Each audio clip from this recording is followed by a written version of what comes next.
He hadn't smiled in 2 years. Not since the accident. William, 71. Retired surgeon. His hands had saved 4,000 lives in 40 years. Steady.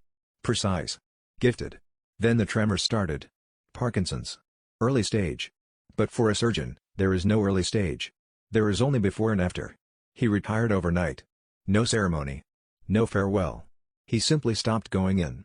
Because watching his hands shake over a patient was something he could never allow. His identity had lived entirely in those hands.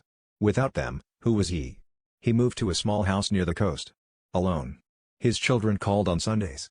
He said he was fine. He wasn't fine. He sat on his porch every morning watching the ocean. Waiting for something he couldn't name. One morning a small boy appeared at his gate. 6 years old. Alone. Crying quietly.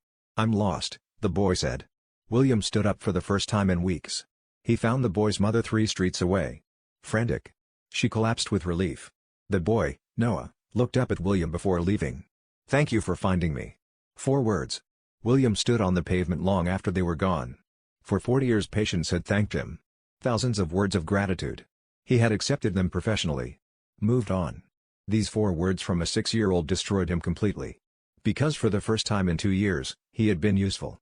Not his hands. Him. That night he found his old copy of Meditations. A passage underlined in medical school 50 years ago. You have power over your mind. Not outside events. Realize this and you will find strength. Marcus Aurelius. He had spent 2 years mourning his hands. Noah had reminded him that hands were never the point. The next morning William called the local school. Asked if they needed a science teacher. They needed one desperately.